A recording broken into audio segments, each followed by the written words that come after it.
winds here kick those flames across the street on 17th Avenue and onto the Blue Stem portion of Buffalo River State Park. Some of these emergency vehicles have been here on 14th Street for 9 hours. This building is where crews found that fire and body earlier this afternoon. This is more than 20 pages from Sheridan Tehista's Twitter page, sent to WDAY today by West Fargo parent. And you can see that heavy police presence behind me still right now. You can see in the distance that grain elevator. That's nearby the intersection where the train and truck collided in the last half an hour. Vapors from that propane tanker ignited. Crews actually shut this down around 12:30 this morning. Kirsten, this is normally a parking lot on the corner of Broadway and Main. I do want to show off our cookies that we made. This is our WDAY First News crew. Much of the production of these chips will stay in Perham.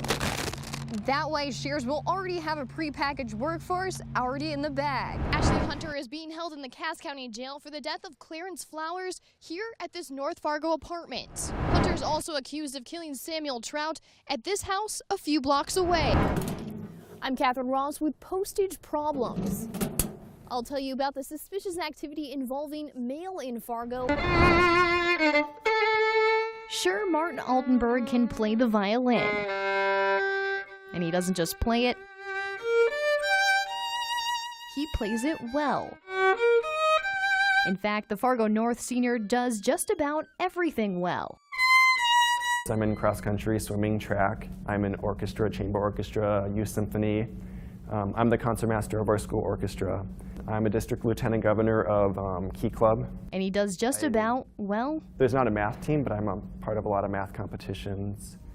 I am a co-founder and I'm one of the co-chairs of the Fargo Youth Initiative. Everything. I don't want to lead it. Can I look at my resume? Aside from the resume fodder, Martin fills any leftover time with side projects, like maintaining a Twitter account for his graphing calculator. TI inspires TX, like the name of the calculator, but it's Mr. Stereo Girl. And squeezing in homework before helping with Norse Relay for Life. In the past year, he's also put considerable time into college applications. I wanted to just apply to as many schools as possible, see how I would do, because back then, I didn't really know where I'd get in and where I wouldn't get in. Even the straight-A'd overachiever was nervous about getting into one of the 20 or so colleges where he applied. It worked out. I got into a few schools, so that was nice. You might recognize a few of those schools, like Princeton, Dartmouth, Brown, or Harvard. Yale was the last letter I opened.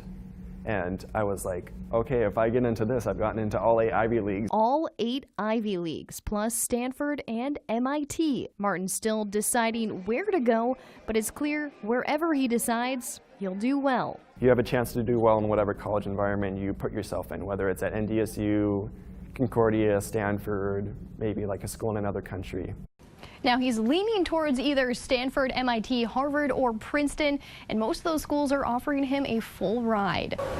Barely 6 people live in Sleepy Gnome. We've lived here all our lives, and it's been a peaceful town, and we hope it stays that way. But some worry a new neighbor could change that. Our hands are tied. I mean, he can live where he wants, I guess. Linda Hendrickson lives just a stone's throw from Craig Cobb's new home. This week, the white supremacists moved into the former Zion Lutheran Church. It's a place the Hendricksons attended for decades before it closed in 2012. This is one of the bulletins from our last service. They can see the building through their dining room window and hold on to some of its precious keepsakes. Every time we came to church, that's the first thing I would see was that painting.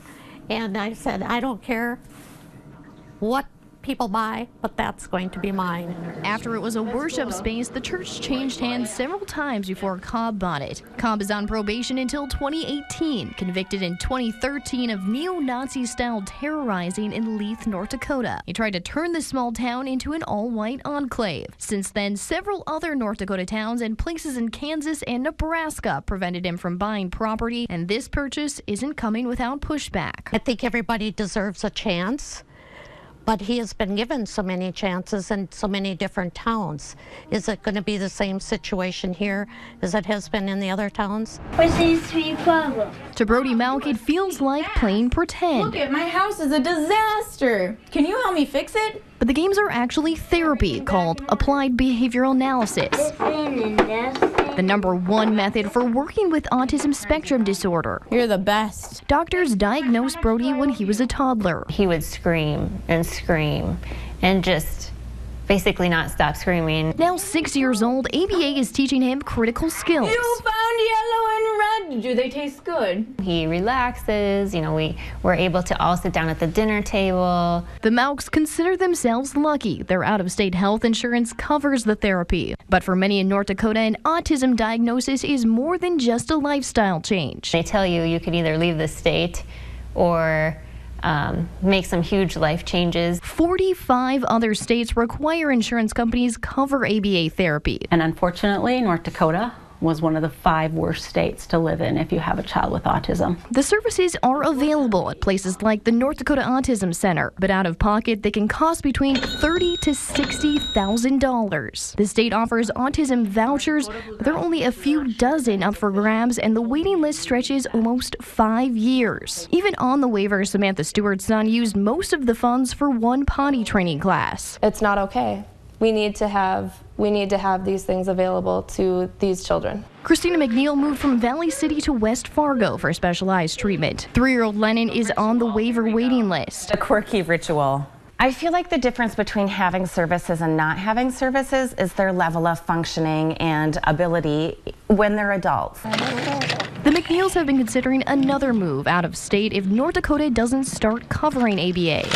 We need it. Why should we be one of the last few people in the entire nation that are offered a medically necessary treatment for our children? And other families agree they can't wait much longer. If we don't act on this now, we're going to have a whole generation of kids that had the potential to reach independence and success, and they simply didn't get what they needed. Close to 100 emergency responders and volunteers lined the perimeter of this cornfield and walked down these rows for close to 4 hours looking for little DJ. Not afraid of anything. He's unstoppable. Unstoppable 18-month-old DJ Napton is as happy and energetic as ever, but his mother is still catching her breath after an afternoon of panic. Like the scariest moment of my whole life.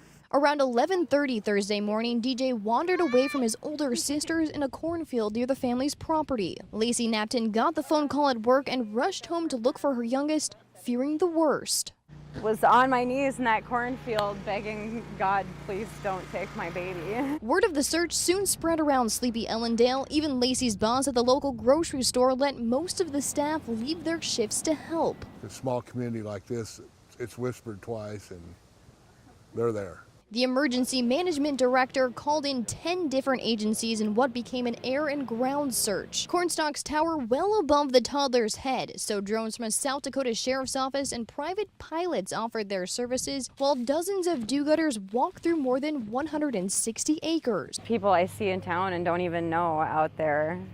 And it's just amazing. And it was one of those volunteers headed to the search party who found little DJ dangerously close to a creek and reunited him with his family. When we actually found him, it was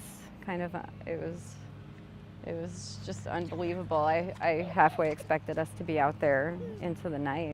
We wanted to see how much the average American knows about civics, so we came here to downtown Fargo with a grab bag of citizenship questions.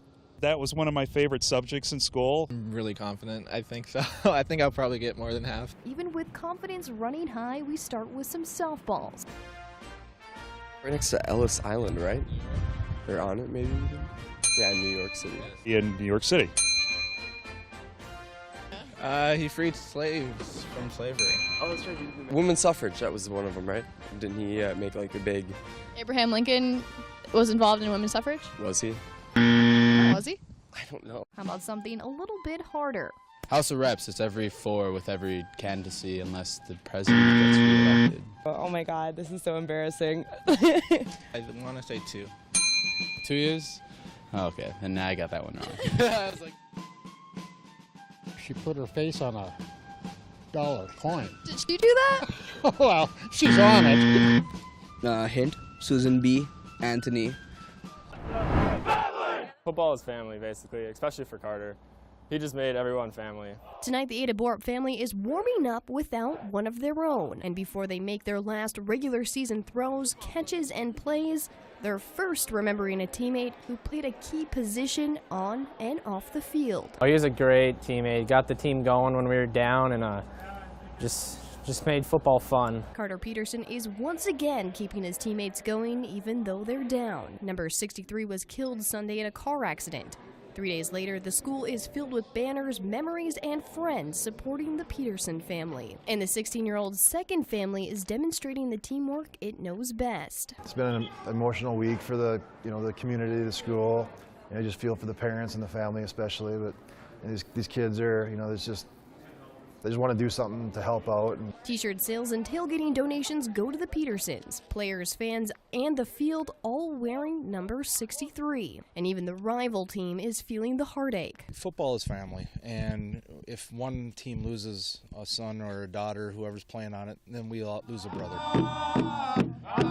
Those brothers visiting from Cass Lake pay tribute with a drum circle. The team presents a gift of wild rice, a Native American symbol of hope. And each player embraces the family and the opposing team. And the home team shares its grief with Carter's family, presenting his jersey and helmet and dedicating the game ball to number 63. To kick off, 8 of the 9 starters take the field, leaving Carter's spot vacant for the first plays. The rough and tumble varsity team showing just as much heart as brawn. It's not about winning or losing, it's about just sticking together.